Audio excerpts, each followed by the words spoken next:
Hello class, this is Professor Kim Nelson with the Jewelry Design Department at the Fashion Institute of Technology. I'm continuing with our tutorials for Basic Rhino JD138. Project we're currently working on is doing a bridal ring for a 1-carat round brilliant stone in a 4-prong setting. This picks up with the work we completed in the 4-prong setting tutorial series. Okay, we will turn off. And actually, let's go ahead and put these both on the same layer. Group them together. Turn them off. Stone as well. I'm going to begin by drawing the front view of the stone, of the ring. Set the C-plane to the front view, world front. Going to draw our ring bore. Going to draw it 17 millimeters.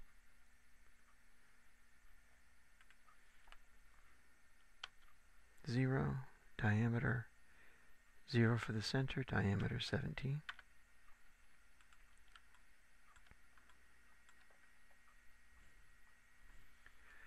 Going to do an offset curve.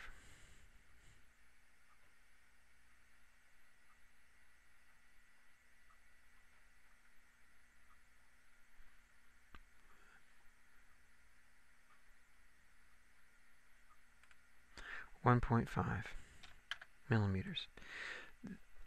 Actually, we're going to do an offset curve 1.6. This is the minimum thickness that we want to have at the bottom underside of the finger. We're going to go ahead and do something we don't do a lot of. We're going to go ahead and go right into the top view, in the front view, so we can see it very clearly. We're going to offset another curve, another circle. The next one's going to be our maximum thickness away from the finger on the side, and that's 2 millimeters. So take the ring bore again, offset it 2 millimeters.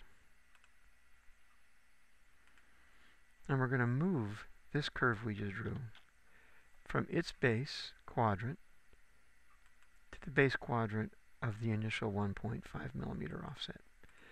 This lets us know that this will be a 1.6 millimeter. Lets us know that this curve, which will be the outer profile of our ring, is 1.6 at the underside of the finger and no wider than 2 millimeters on the side. We can delete the 1.6 millimeter reference curve. Going to pick up our stone and its setting, and we're going to move them up into position. What we're looking for,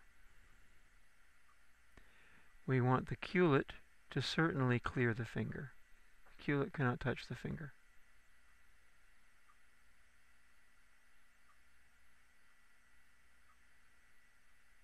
We want the bottom of our prongs to remain clear of this inner ring bore. Take it up a little bit more.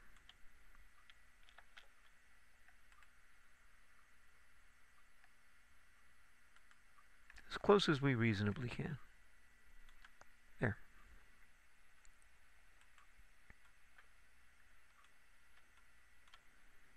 So we have that.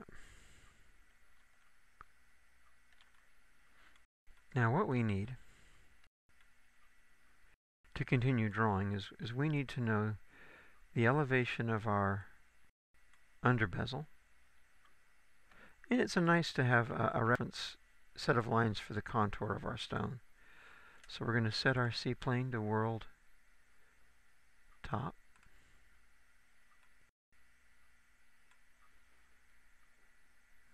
Curve from objects. Section. Using our grid snap to keep us along the center line here. Click way out to one side, drag all the way across to the other.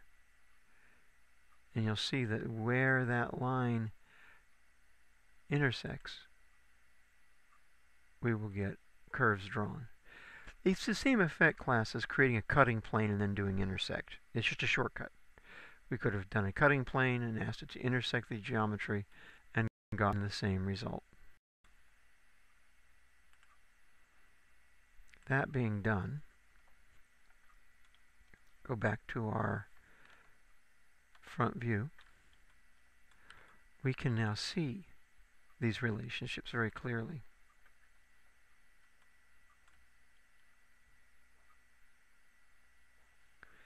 Going to draw,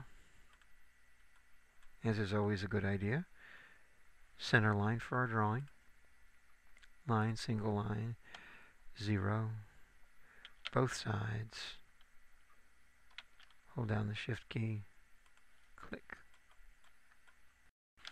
Same thing here, 0, 0, both sides, hold down the shift key, click.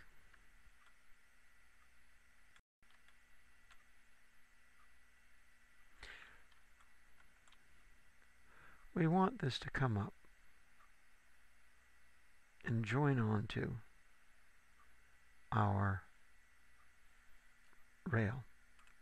I'm going to do a curve line tangent from curve. Disable our object snaps. Click on that circle. And that will give us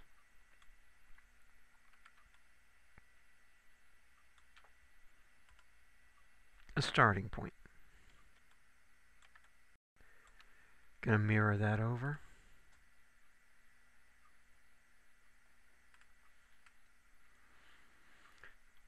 Start of mirror plane 0. Shift key straight up.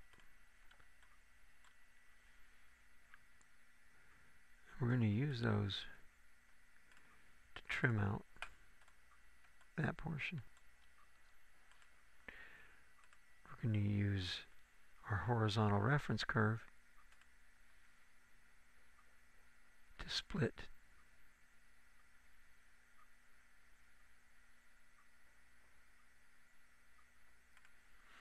our outer profile of our shank. Going to join these together. Going to select these two and discard them. Going to mirror these over with history recorded. So record history. Mirror. Starting at 0, dragging straight up with the shift key.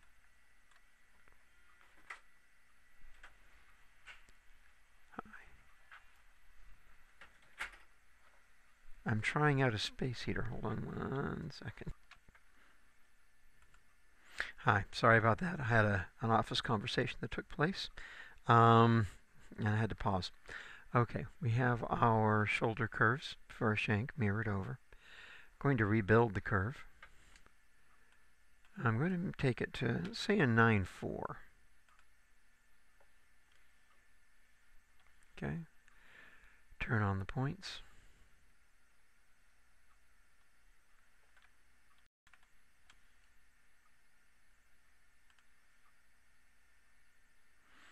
Put the curvature graph on.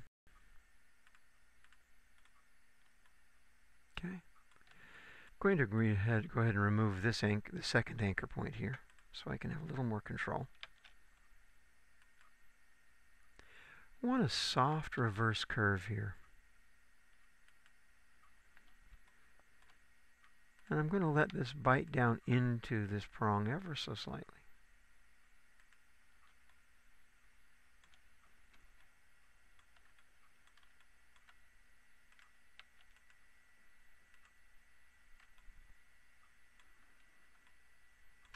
That's fine.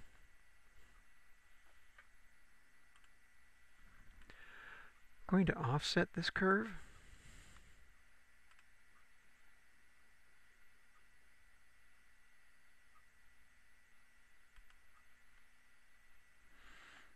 Going to offset it 1.5 millimeters. See how that looks.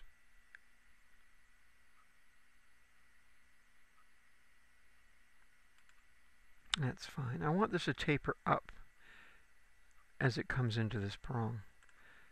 I don't want it to come thinner than 9/10 of a millimeter. So I'll draw a reference curve, offset a reference curve at 9/10. Easy way to make this, we've done it before, to create these kind of taperings is simply to rotate. I'm going to transform, rotate,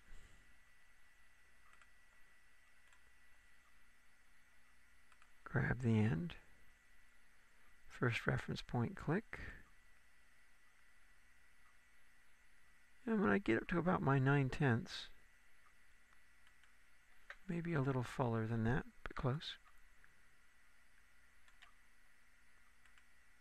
I'll stop the rotation.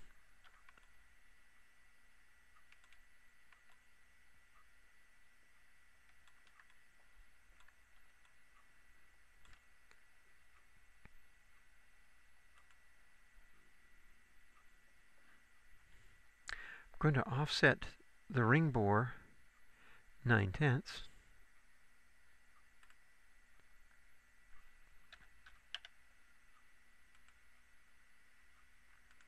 But I want it also to widen a little bit, thicken as it comes toward this intersection. I'm going to do that by scaling. Scale 3D is fine. I'm going to grab the intersection here. It's important where this scale begins. I want it to begin here.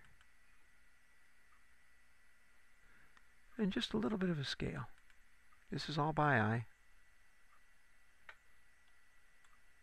And that's fine.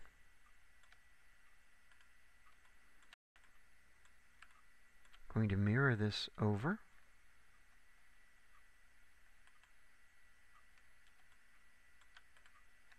Going to use these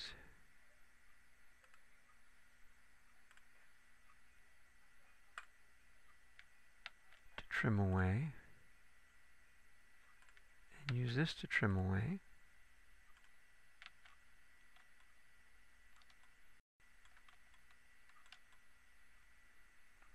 And then I want to put a gentle radius on this.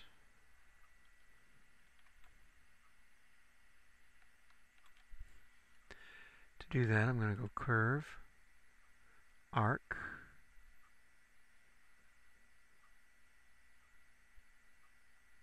tangent to curves.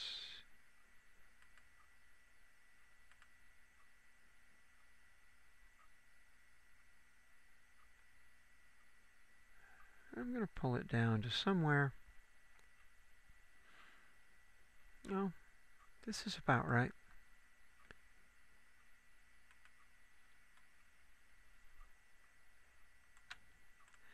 Now, while that gives me a cutoff point for those curves,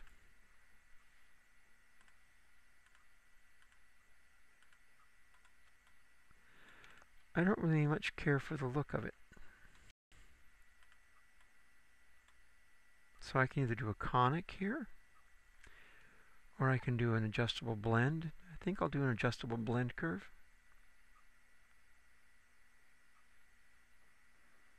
Because it gives me a little bit more control over how the two come in.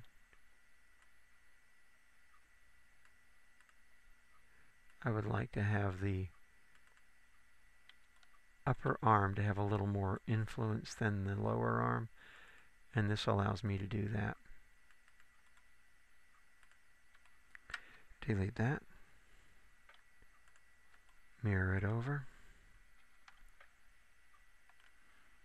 And trim out the other side.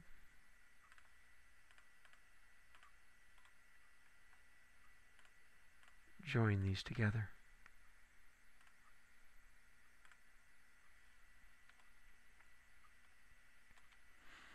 Now I want to draw a curve perpendicular to these two curves, if I can, that still bites into this rail, under bezel. So I'm going to do line perpendicular to two curves. Select the inside curve first, then the outside curve. Nope, try again. No, it's not available. So, what I'll do, it's just the math didn't line up. And Rhino says no. So I'm going to do a line perpendicular from curve. Click anywhere along that curve. Pull it out. And the problem is going to be is that this curve is longer than that curve. The outside curve is longer than the inside curve. So I'll come back until I can tick the corner of that.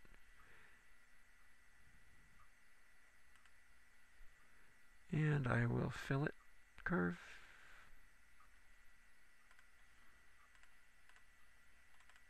To trim those two up. But as I think about it, sorry class, this does happen. I'm teaching you how to actually model. And thoughts occur in the process. Actually, I'm going to let this go all the way to the end. I think I'm going to need that length on the shank. I'm going to use from first point. Let there be a gap. And have the fillet curves close it. And then I do want to fillet off the inside edge of this quite substantially. I can use a fillet command. Fillet's hard because it, is it 1 millimeter radius, 2 millimeter, 0.7 millimeter?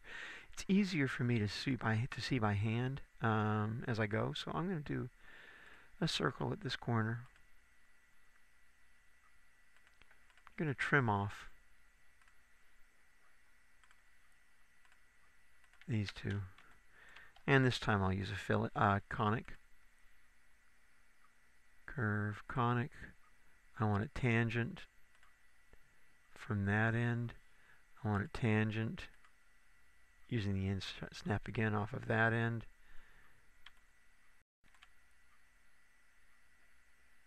Click when I get what I like. Mirror that over. Actually, join the two together and mirror them both over. Use fillet curves to clean this up.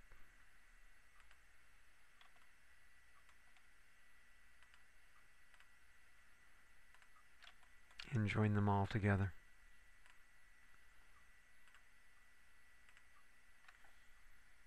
And that should make a nice closed curve. It broke history, that's fine. We didn't use history much anyway. Delete these two. Actually, I can delete these as well.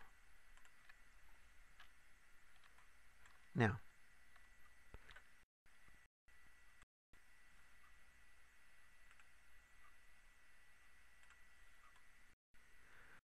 my next question is how wide to make this shank. But I think I'll actually save the surfacing of the shank for the next tutorial. So for now, this is it. Thanks for watching.